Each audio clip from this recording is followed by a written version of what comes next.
Everybody's now here. Calling in the roll. Mr. Schweitzer, Here.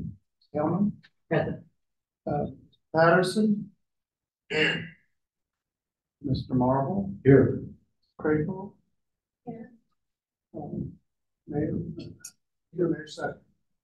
And Mr. Collins. We have forms, that's good. Any additions or revisions to the agenda? I don't have any, just large. We'll need approval of the minutes of the previous meeting. Second. Motion been made by Mr. Marvel, second by Ms. Solomon. All in favor, by aye. Aye. Any opposed? Old business update on conventions and revisions. Good morning. So this morning we are reporting on February events. So during the month of February, we hosted 12 events. These accounted for 12 total event days. All of our events were just single day events. Estimated attendance was 773 people with gross revenue at close to 58,000. I did add an update at the bottom of this from the January reporting when we reported on December. I think I had gross revenue at around 160 something, and we actualized at 195. So, which was much better than what we had initially anticipated. There's a list of the February events that we had on the next page. I won't go through all of those, but just some of them were small meetings. We had a few CIB meetings that had a little bit to do with theater and feasibility studies. So a little bit smaller stuff. One of the events that we did do this past month too was also the India Association had an event here, and you know, we are the sole provider for food and beverage. We only do in-house food and beverage. However, when we have something that comes up that's truly like an ethnic thing, where it comes to like the Indian cuisine, that is harder for us to replicate. We don't have, that's not, you know, something that is of our expertise. We can do Mexican, Italian, pretty much just about anything. But a lot of times what our venues will do is we will allow an outside caterer when it comes to a cultural event. However, but it's pretty much like there's like a buyout fee for that. So we have a package that's set up. So the India event took advantage of the package that we had recently set up. And since that event, we've had a couple Indian weddings, so which has been really nice. So our sales team is working on trying to close those events as well. It was a really nice, fun event. Some really great food. On the food and beverage side, you know, we had about 250 folks that were here for the India Association. Our Mother's Day brunch was established, so we're now pushing that. We had our ice machine maintenance was taken care of and cleaned. We have that done every 6 months by B&B Food. We picked up Cisco as a new food and beverage provider. Most of our stuff goes through B&B and GFS locally. However, we do use our other larger purveyors to check pricing, things like that. We do get good prices through our corporate program, but we try to work with all of our local stuff. We want to try to buy as much local as we can. But it's always good to have those backups in place too, because there sometimes are things that B&B might not be able to get for us when we need something short notice where we might have to go to another purveyor. So we did pick them up as well. 5 of us visited Owensboro Convention Center.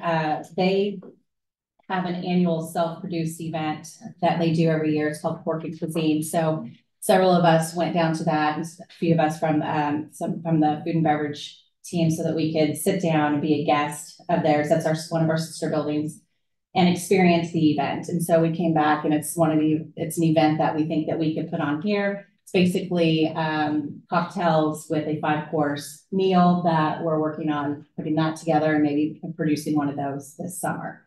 So it's finally an opportunity to go take advantage and see, you know, what one of the other self-produced events are like. And we've got a whole list of events that we're working on to try to fill some space this year, try to add a little bit more to our list of self-produced that we've been doing, which have been very successful so far.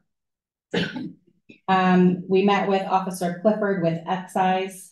He's with the ATC. We hadn't, Excise hadn't been in the building, you know, to meet with us. We've been following all the rules and everything. So I gave them a call because we wanted to make sure that, are there any things that with our food and beverage license, because it is, or our liquor license, it is a little different. It's not just a catering license. What can we do? What can we not do to make sure that if there are, like with the Corking cuisine event, is it something we can do? We can't do a wine festival, but we can do wine pairings and things like that, dinner. So we sat down and had a really great meeting with him. And that's kind of opened our eyes to some more possibilities of events that we can do. So it's really good. He was very impressed with everything that we do. We went through all of our policies and procedures with alcohol, how we manage our alcohol, and he was very impressed with what we've been doing since opening. And then at last point, we're just discussing some new self-produced events. On the operations front, our garage elevators returned to operational order after they were down for a week in late January. So we have them back up and running in February. So at the end of the report, you'll see kind of our garage revenue I did put in there, you know, so you can see, you know, month to month how we trend with parking revenue. Terrascape came in and did all of our spring cleanup in our flower beds. Sorry, I had a typo in there. They are the company that put down all the rock for us. And then when we did that, we did an annual maintenance fee with them to come in twice a year and do some cleanup for us. And then our staff went behind them and spread cream through all of the rock beds. NRK added a receptacle above the bulkhead in the Wabash Free function. This is for our glass break sensors that are now installed down right under us. We've staffed the parking garages during all the ISU games, which has been really nice. We've had a lot of parking revenue the past 2 months. Nice to see the garages really full. And we've been working towards getting internet access in the garage. So right now, the way that our pay stations are set up, they're set up as a pay on an exit. So you can get in the garage quickly, but it does take a little bit of time to get out of the garage. So we do staff the garage at the beginning and the end. So when folks are coming in, we're asking folks to back into the stall so that way when they exit, it makes it a little bit quicker when they exit. But we've been working with Joint to come up with an option to allow for a pay on entry so we can just open the gate and have a really quick exit to get out. If we were to change the actual parking machines, it was going to be about $15,000. And so we went back to Joint and said, okay, how can we just do this on our own so that we've got Wi-Fi access points and we can use our credit card readers that we use at our bars and then just purchase some more of those. And so I think it'll end up costing us under $500 to be able to use just manual credit card readers and have 3 people stationed out there, have a hard line at the plan B, and then a Wi-Fi access point. So we're working on getting those readers ordered and then having that set up. So I don't think it'll probably take a little bit of time to get that going, but for the next season, we'll have a different system in place. And then getting folks trained on how to use all the credit card readers. The marquee down here, after the freeze, we had some issues with the marquee that was replaced. ISF Signs came out and replaced all the panels. That was a manufacturer defect that they found that happened to a lot of marquees through Watchfire. And then the window was replaced in the museum this past month. Corson conducted their annual safety inspections on the fire alarm, sprinkler, flush, and backflow systems. When they looked at the backflow, they found the backflow prevention device in the parking garage wasn't functioning, so B&S Plumbing came out and corrected that issue. Corson also conducted their biannual hood inspection in the kitchen, and we did monthly routine safety checks on all the customers. Sales and marketing. So we had a really great month for closing business this past month. We had 21 events went definite, totaling almost $150,000 in revenue. We've got 38 tentative leads that were on the books. That totals more than $220,000 and estimated 719 room nights. And then we had 15 contracts that were still out. And that's almost $145,000 in revenue and 160 almost room nights. The next page just shows some of the site tours that we've done, some of the promotions and advertising that we have out, and community involvement. And then going through the next couple pages just shows some of our Facebook posts, analytics from our website, some of the Google reviews. We try to put, when we have new ones that come up, we try to post those on here too. Going to our statistics page, you can see what we have in the funnel. We've got 59 contracted events from now through the end of the year, which total almost 1,600 hotel rooms.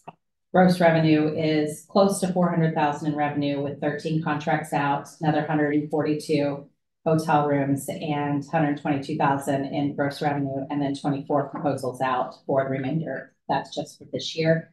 And then looking at 2025, we've got more business that's we're starting to work on in 25. So once we get to about June or July, association business will probably shift a little bit to 25, but there'll still be a real deep focus on filling this year.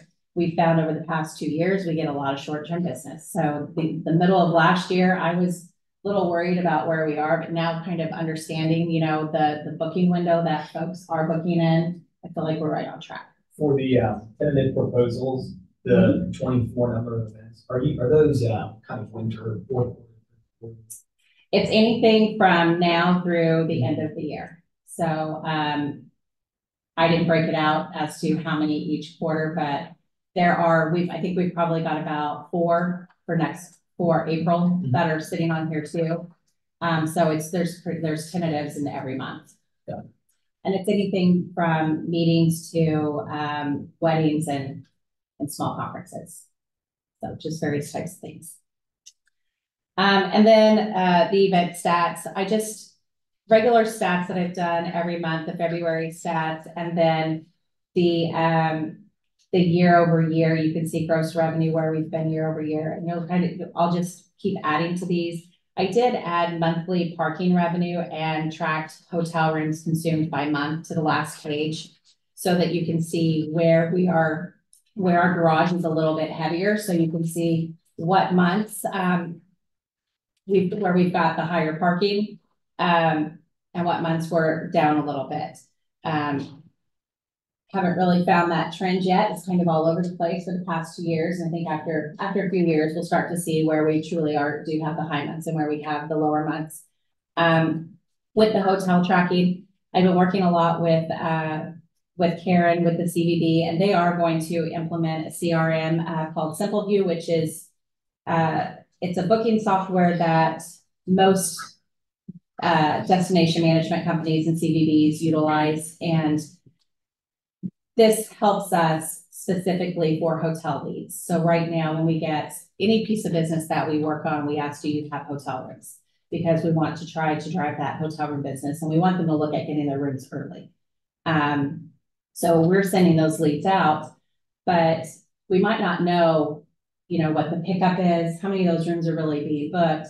With the CVB implementing a CRM, we'll be able to funnel all of that through the CVB. It'll be tracked in their system, which is geared towards room nights. So we'll know, you know, how many room nights they'll be reporting on. They'll be able to see, you know, what all the hotels come back with as far as rates, how many rooms, be able to run pickup reports, and then really truly find that economic impact number based on hotel room nights. So for us, it's like a really big benefit, you know, to see that up and running here in the near future.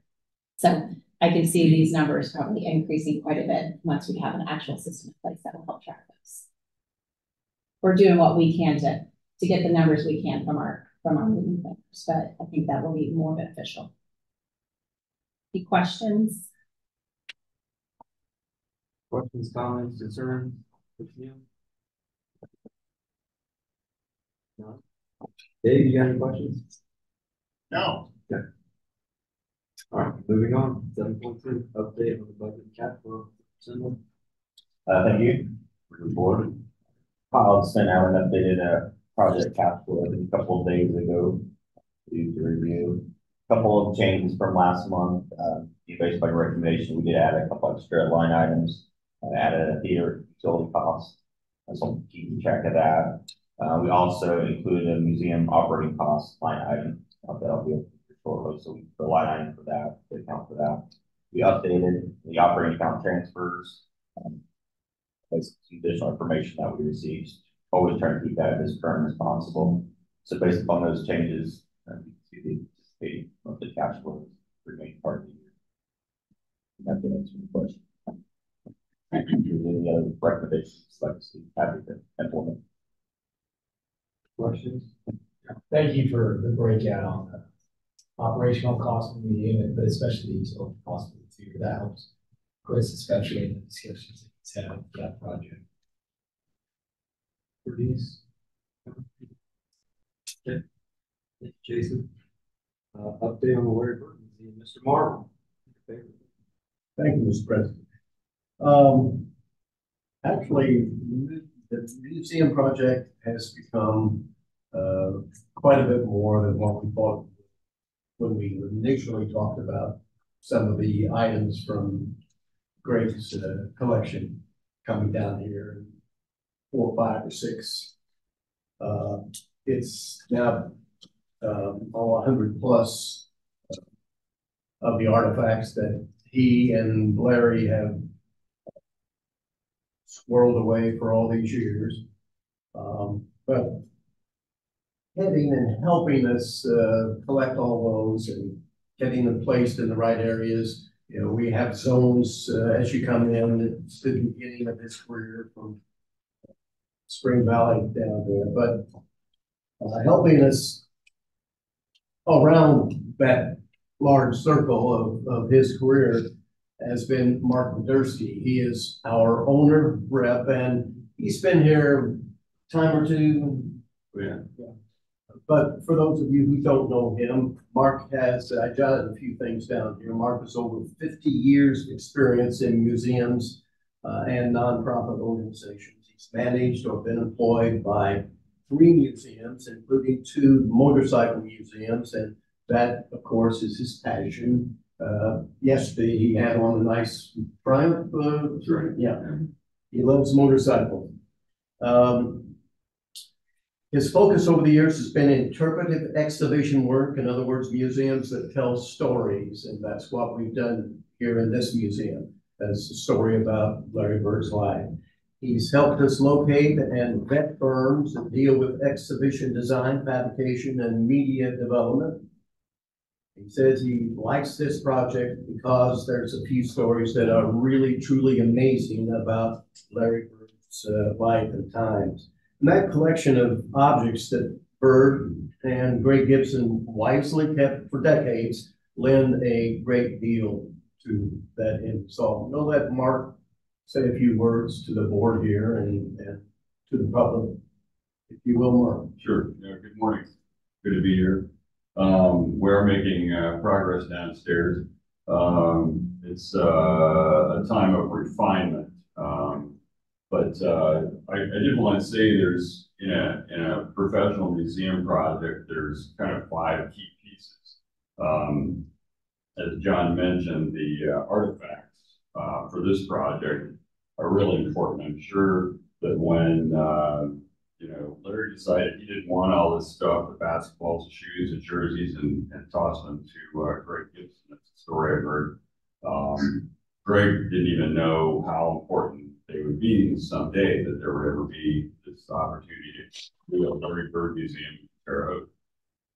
So traditionally, you have a curator on the project. A curator fully understands those objects. You know, if you're at an art museum in New York, you know, you've got painting curators. They know the artists, they know the quality of canvases, paints, and all that kind of stuff. We didn't really have that here.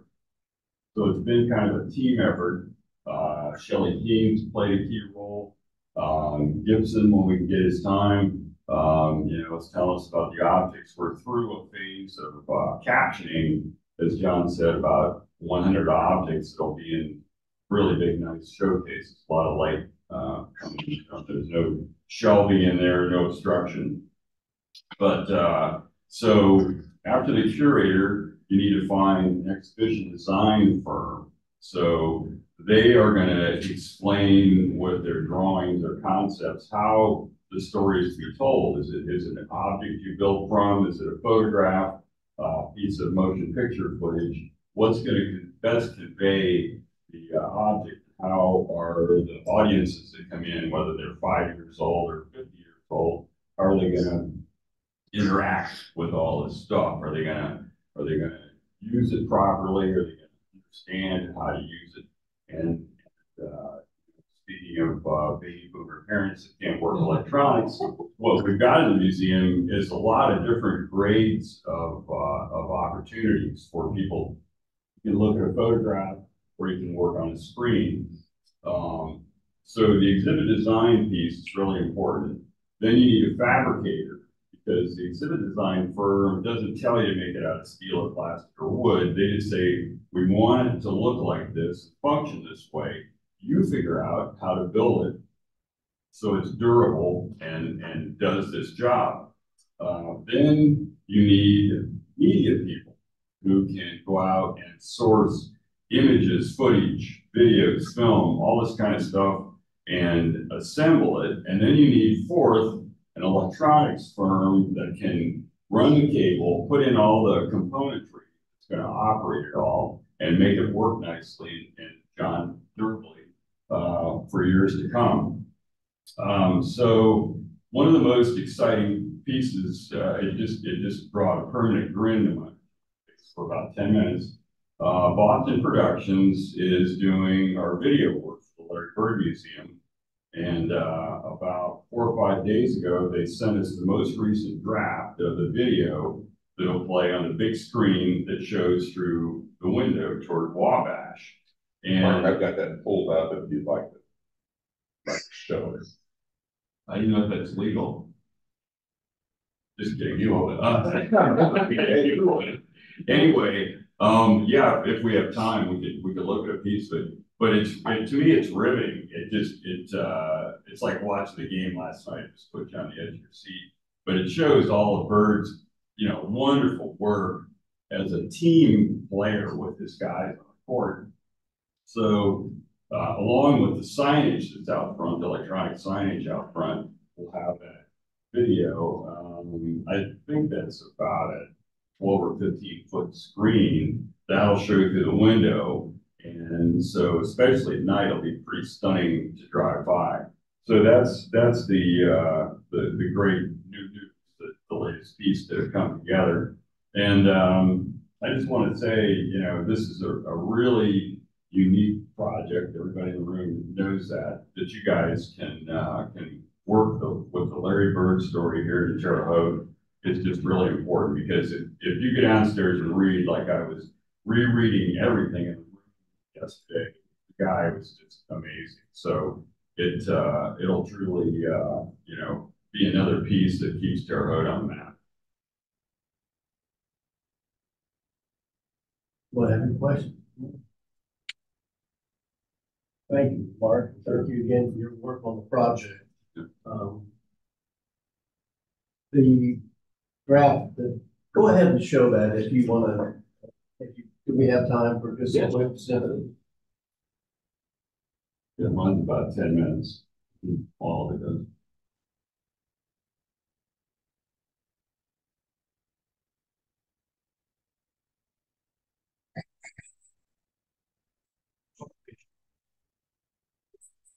Of the journey of mine. It's about the people that made that journey possible.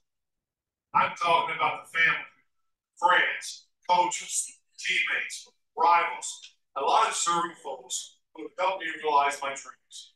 I had a lot of amazing experiences over the years and faced a lot of tough challenges. I've had some tough losses and a lot of big time wins. Join me on my basketball journey. You will learn how I became a champion. Let's get going. Fall away. Fans will argue about the greatest basketball player of all time. For many, there's no debate. It's Larry Bird.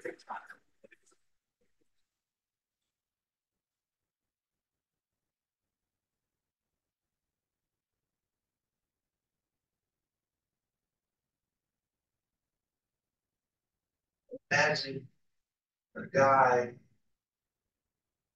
that could get you 36 and 21 and the assists and the steals. That just doesn't happen.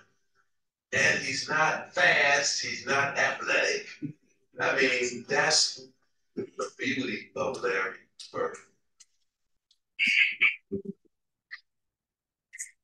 Growing up in one of the poorest counties in Indiana, young Larry Bird spent countless hours shooting, ball handling, working on fundamentals, and honing his skills. You know, they talk about people being poor. We were all poor. You know, we were all middle class families, and Larry's family, hard workers, extremely hard workers. And the kids were well-disciplined kids, but it's kind of a community where people looked out for each other. You don't see that so much today, but you did back then because kids played outside all the time. He would say that his challenging upbringing, including the death of his father, drove him to succeed. Springs Valley High School, he grew in stature and court set, become talk of Orange County. Soared to stardom and National Collegiate Player of the Year honors with the Indiana State Sycamores. Larry Bird has led Indiana State to a 33-0 season. That just doesn't happen. You gotta be so great and so good to achieve a goal like that in college basketball. You don't hear stories like that. He was, I think, paid to be great. He experienced the real world for trash truck, you know, getting up every day early, doing what he had to do to take care of himself. And now he explodes. And yeah.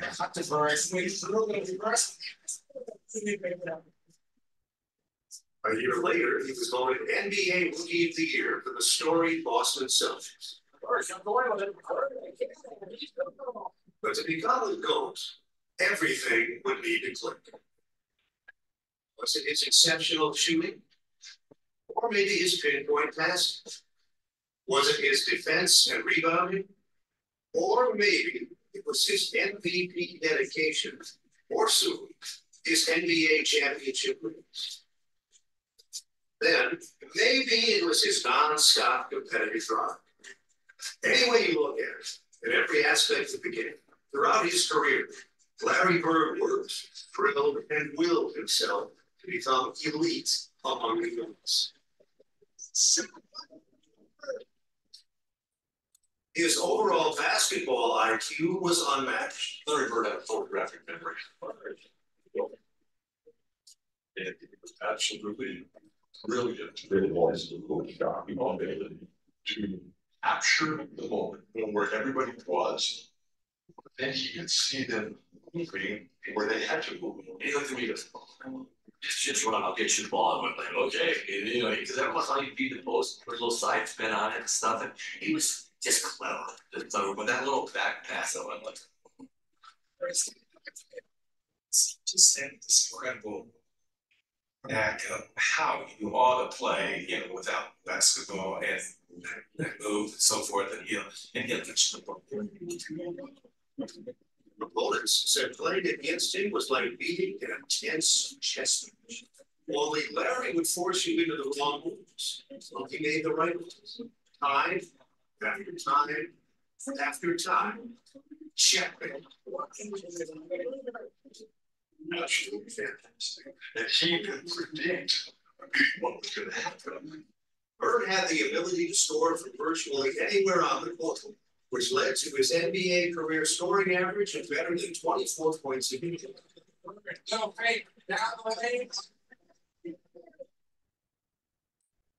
Celtics versus Pistons.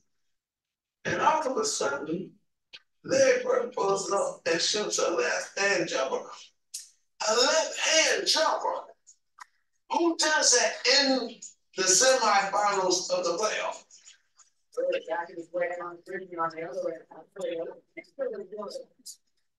Larry Bird does it. And he goes back, not only takes it and makes it, but he looks like, hey, this is not what I do every guy. And his extraordinary ability to see the game from every angle, in every situation, with split-second focus, led him to balance his scoring with eye-popping assists.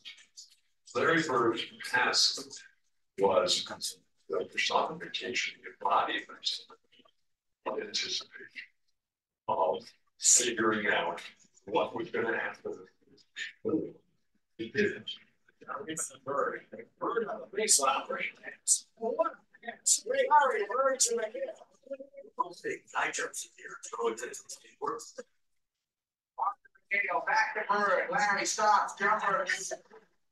Bird was an excellent rebounder for his position, averaging 10+ rebounds per game over his 13 seasons with the Boston Celtics.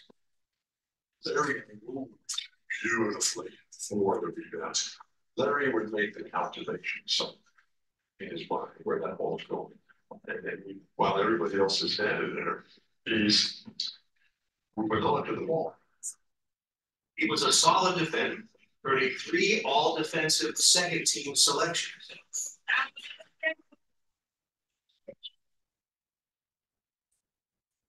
Larry Bird would propel the Boston Celtics to 5 NBA Finals appearances and 3 NBA championships. Bird was named the NBA's MVP 3 years in a row. MVP of the NBA Finals twice. MVP of the NBA All-Star Game once. And the winner of the NBA All-Star 3-point challenge. Larry Bird, let's see again. They didn't do it all. But he's going to do it. It's out there. His competitive drive and mental toughness were second to none. Fearing no one, he would challenge, distract, and frustrate opponents, while talking trash that he could always back up. Everybody wants to take a shot at Jared. And my girlfriend moved in. He has a great sense of humor. Imagine. Don't worry about it. I don't put on a show for you. Really upset that he had to do that. And they blew us out. So when they went to take him out, he just looked down at me. I feel like that. But maybe Larry Bird's greatest achievement was his immediate and lasting impact on the game. Along with Magic Johnson, Larry is often credited with saving the NBA during the 1980s. Their rivalry, sparked by their highly skilled and entertaining style of play, led to packed arenas, prime TV coverage, and soaring popularity for the NBA.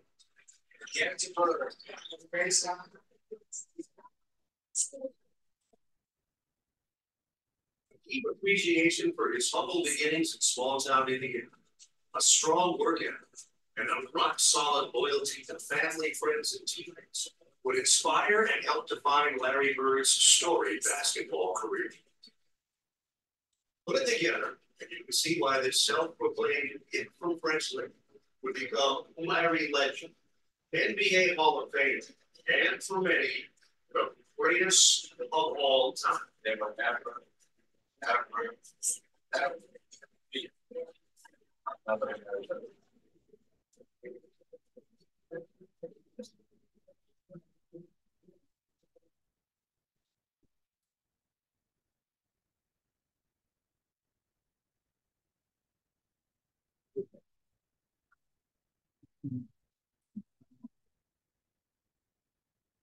We're still, the production company is still working on that. As a matter of fact, they, either yesterday or today, they're flying to California to get an interview and film Pat Riley. Well, Pat has said about Larry. So, I know I've taken a lot of time here, but I wanted to have Mark take a few moments and the film you just saw is still in production, as I said, and it will be edited to put Pat in there at probably the very end of it. But that's about all I have. If there's any questions, I'd be glad to answer. Narrator on that film. He's the voice of the Indiana Pacers, and his name Mark Boyle. I think that's right. He's got announced the Pacers for 30 years. Familiar. Dave, do you have a question? Can I say something? Absolutely. Well, first of all, thank you to everyone. It's really sounded wonderful, and I think this is going to be a huge asset for our community. In some of the conversations I've had, I think initially here, when we unveil this thing, it is going to be extremely busy. And apparently, there's wording in the contract or all of this that we could not have like a social event, excuse me, that we couldn't have a social event. But I was wondering, maybe this question for Brian, I mean, are there semantics such that the CBB could, put out 1,000 appetizers or a couple thousand appetizers? Because I see this instead of having kind of staged waiting area, and I think that would be best served inside the convention center. Because, we're only going to be able to take, 40, 50 at a time. And I just think that would kind of class up the event. The CBD is willing to bear that cost. I don't know. I don't know where to take it there. I don't know if we could just work out some different semantics to even call it a staging event as opposed to a reception, which apparently isn't allowed. So I'll take a look at it, David, but so we were, just so we all know, the CIB, and we were not allowed to make any changes to despite our best efforts to do so, and actually presenting an initial draft that allowed events in the space. When it came back, signed, and we were told there was no changing it, it did not allow events promoting any other person or product. So an event that promotes the museum is not prohibited. Mayor Sackman wants to hold a fundraiser in there, he cannot. The CVB wants to hold a function there, you cannot.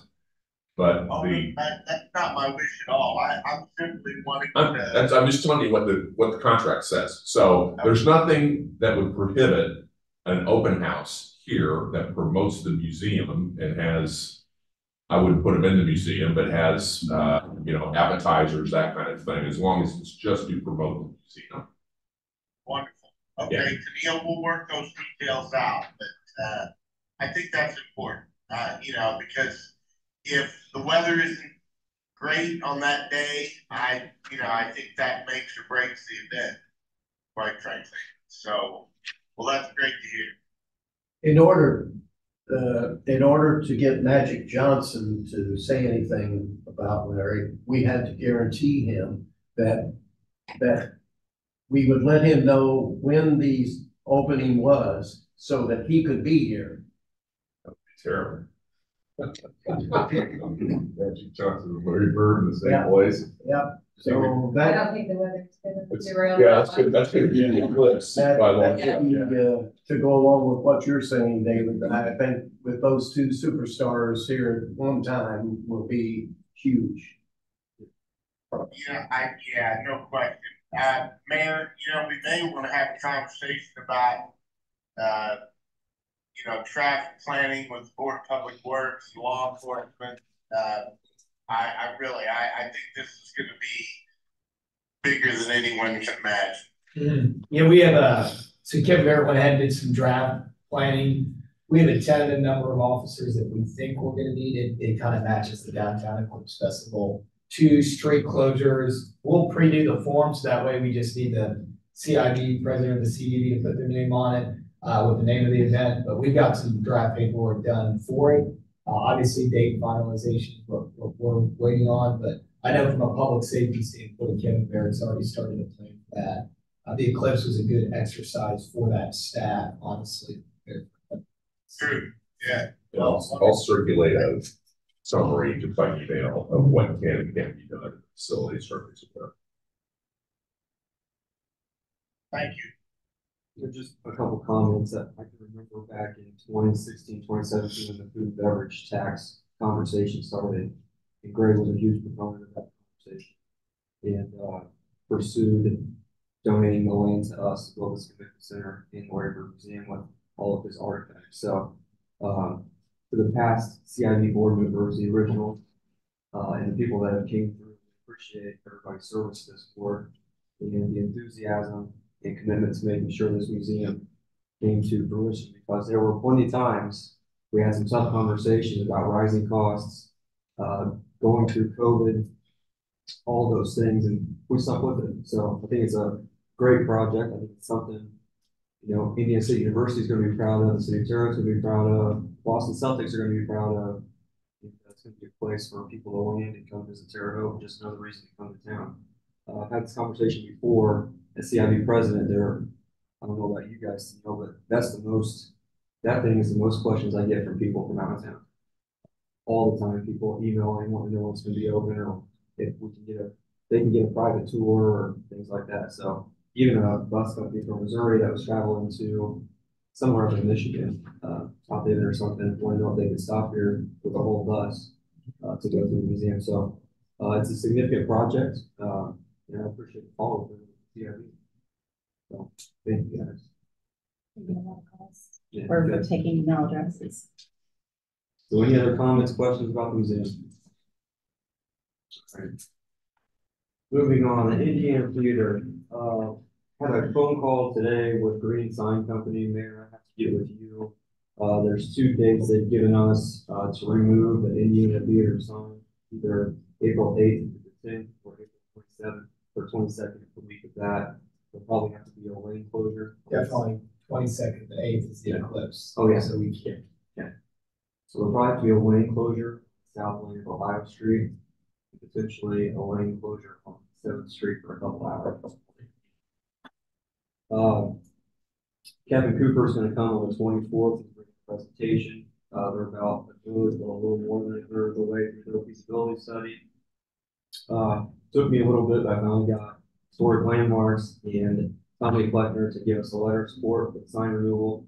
It won't hesitate, or it won't have any impact on anything that we could get for that museum.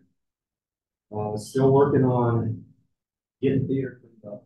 This becomes part of the task. So may take some effort from Mr. Bosma for a phone conversation, get some stuff cleaned up out of there. Not Rob Western stuff, but some other things from somebody else. It's going well. The tough conversation we're going to have in a little bit is we have set aside $100,000 or $150,000 of funds to that. As they remove the sign and prepare for the new one, the contractor from Green Sign Company and Kevin Cooper from Studio Access suggested we go ahead and replace the roof, open it up, see what else is damaged, so we can know what's going on. So that estimate was $60,000. That's a conversation we're going to roof at. The roof where the marquee sets, the roof underneath of it. So what's the project cost overall? $64,000. Oh, for the sign and That's the roof? it was around $180,000, I believe. 185, Yeah. plus or minus 4,000.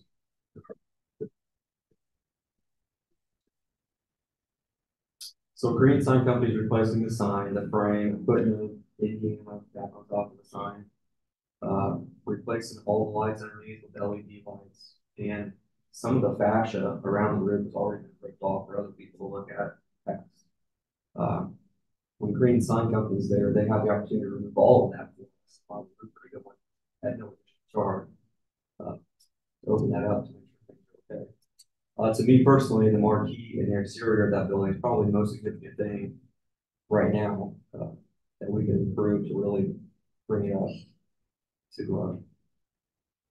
you know, have the marquee on there. We can certainly advertise it in the first festival and stuff like that, or whatever's going on. So it's just a conversation we're gonna have to have over the next month or so. Potentially get that roof. I don't see how you put a brand new marquee on there without Yeah. removing and repairing. Is he gonna do his presentation before we start the actual lift project? Well, Green Sign, yeah, yes. The only thing that Green Sign Company is gonna come do as of right now is get the sign off of the structure. Yep. And get it put in place somewhere here in Terre Haute for it to be used at the historical museum. Then we'll decide what to do. Yeah. The sign itself. And I think you make a point of, instead of piecemealing this one project at a time, we really need to look at the overall scope of what we're gonna be doing instead of replacing part of the design here. Because even just like, that's why I wanna do the presentation by Kevin first. works before we even move the sign, because crane rental, to move the sign to storage, to then get a crane to move it from storage to the showroom, those are the little things in the project that can start to sneak up on us. So I would prefer before we do anything, we just have that full presentation. Well, it's gonna be, so I think we have a local company that's gonna donate their time to remove the sign, or to move it from wherever it goes to storage to the storage museum, but we're gonna, that's gonna happen. Because this historical society has to prepare for wherever they're gonna put it, probably not on the exterior of the building, so it's gonna have to sit somewhere. But no, I agree wholeheartedly, but just keep in mind that we're just still at the early way. So Yeah. we may only get just a piece of this feasibility study, not a whole deal. Which is fair, and then if we decide to hold off on the sign till we do have that full study, that would be a conversation. Okay, so just to be clear, as we finalize the contract with Green, not want them to proceed until after the 24th. Well, Is that what you?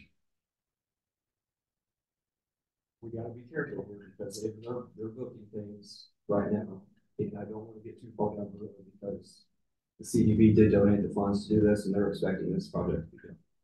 So, be happy to wait and tell Green Sign Company that we're gonna have a presentation by Kevin Cooper, Studio Access on the 24th. We're schedule on the 22nd to remove that sign. But I don't wanna get out into July, August, September, and get a situation that we gotta replace the roof that starts to get cold. Tell them like no later than June, just so that way we can get through the presentation here, for sure that happens. Because I mean, really, I think the only date that it truthfully would have a huge impact is it being done before the museum opening, and then you can advertise, showcase the community on that. But that's like the only date I think it's really love something nice up there. Just being pragmatic, waiting until that presentation.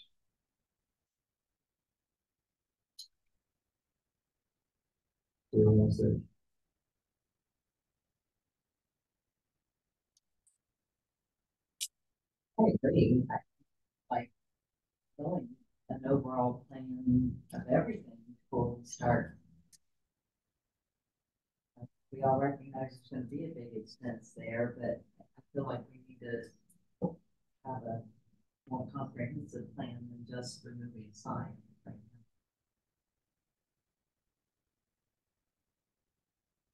now. What do you think? I gotta do a little talk Green Sign Company something. Right. On the notes about So can I fill in a blank here? You have one issue with them. I don't affect the answer here. So, complete the RFP process.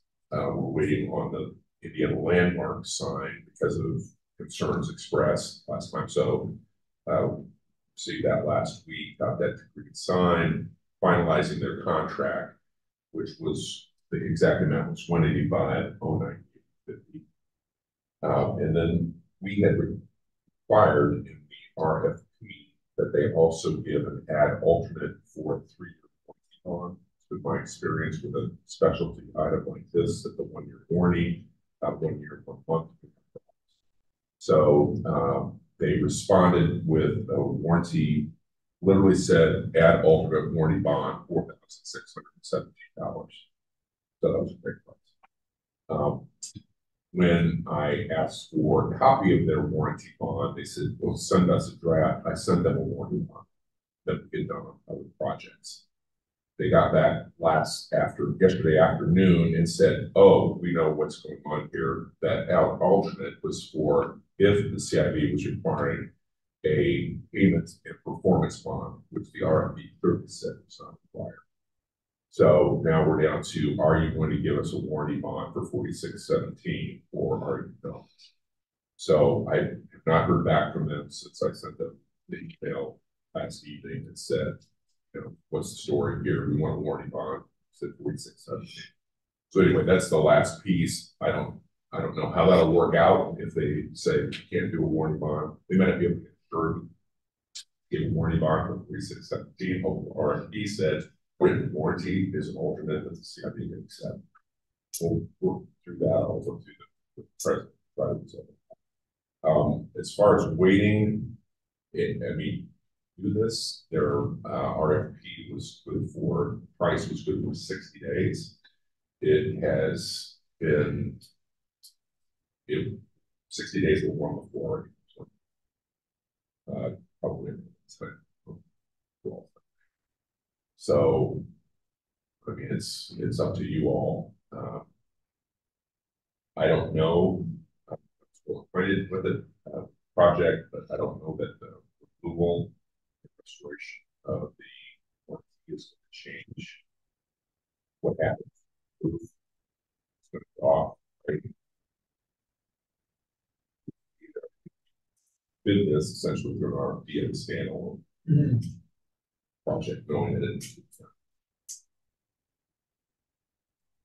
So you do the policy makers. I move forward, but that's me. I mean, I recognize it's a standalone project. It is 185, but it's also now 64 for the roof cost. So as we look at that, 245, 249, that's 1/12 of our food and beverage tax. It's one way to phrase it. 1/12 of every tax all collected beverage tax. So wanting to say, hey, let's take a second to see the full presentation. I think it's worth sending written correspondence saying, hey, are you okay to do a 30-day extension, or you can lawyer however you need to that 60-day price. I think is worth it to hear some feedback. What the future of that.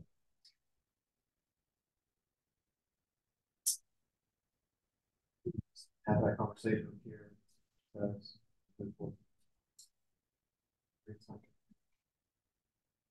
That's what we'll do then. That's good. You guys will have a conversation with her, Kevin, with them. We'll ask or just. We'll just tell them, we'll Just give tell them. notice to proceed after. I did text Kevin. He said that he's coming with a presentation. The theater consultant's coming with a presentation, but we'll see. So he says, yeah, they are a little bit almost 2%. Okay, so that's really the update with that with the theater. Any questions about that? Update on legal matters? Okay, work through the theater issues we've already gone over here.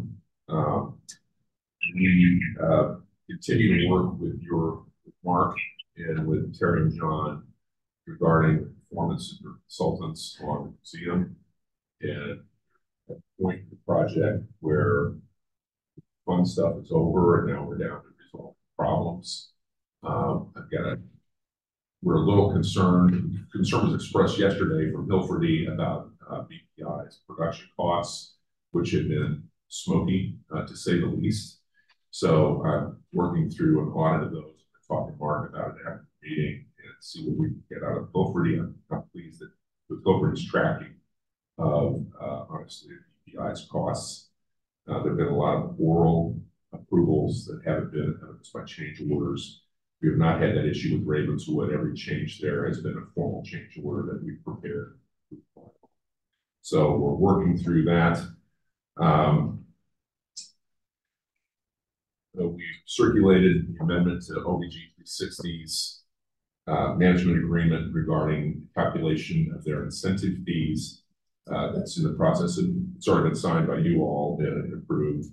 The process of being approved by OBG 360. You do have a circulated all of you with that response. On my part. The materials that Neil sent regarding their $25,000 maximum qualitative fee, the quantitative or the financial incentive fee is calculated by a formula which you all have approved, and that amount of $1,959.00. You have resolution 2024-03 for you that asks the board to determine what the $25,000 portion of $25,000 qualitative you would like to move forward.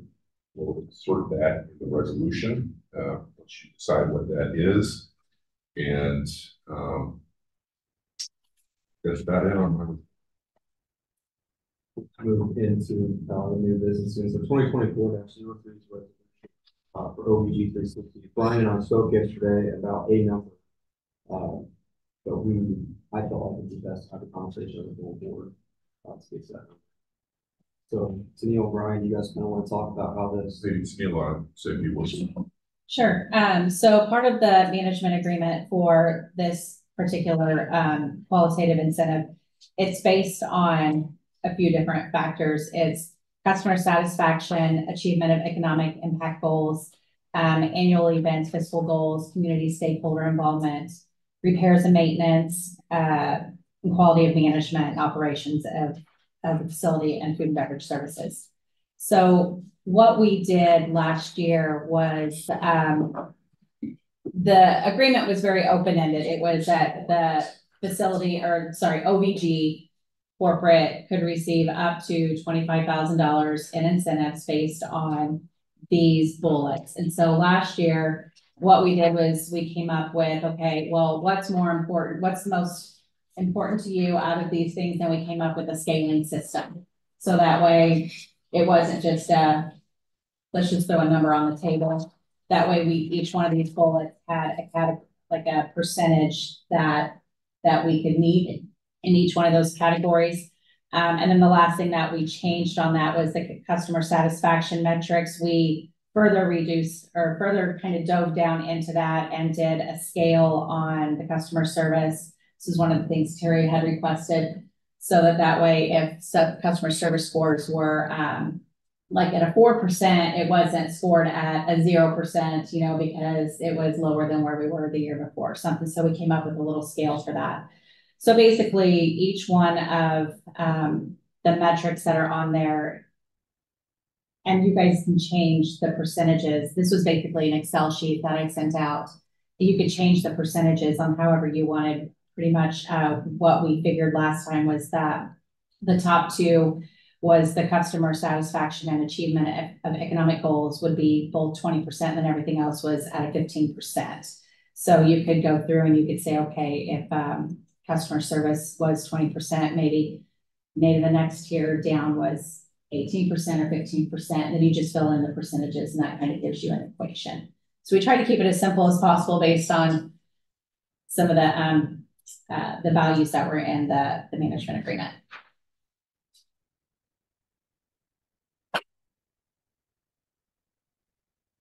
I would like to see personally the mayor, our finance committee, and Terry in particular, weigh in on this and give us an opinion next month. That's fine. Is that too late? No. And we have the results of these metrics, Yeah, so That was the letter that I circulated. So Neil circulated first, I circulated another copy of it. Actually a couple. It's the last meeting. So I put together a letter with some bullets on it, and that if there's more information that you want, please let me know, and I can put more information together for you. No, it was really good. Like the one part I really broke out, your calculation of 58.3% increase over the previous year revenue. I just compared the gross revenue of the months it was in operation in 2023 or 2022. It's about this 56%. But bottom line, that's just the metric that I look at is what percentage increases did we see. I would ask to look at in your gross revenue by month, year over year. If you could add a hypothetical blue line, Like where we're facing, yeah, with your absolutely. firm and tentative, just to help even continue to show the growth in the. Absolutely.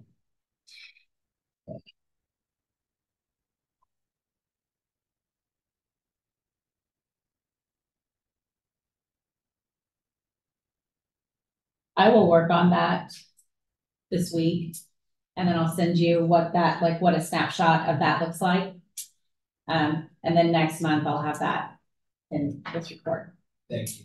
So I'll send it to you in advance too, though. Yeah. Thank you. And we'll review it in the finance committee prior to. So it sounds like Table resolution 2024 with rings on it. Yeah, we can table it, or should we make a motion to?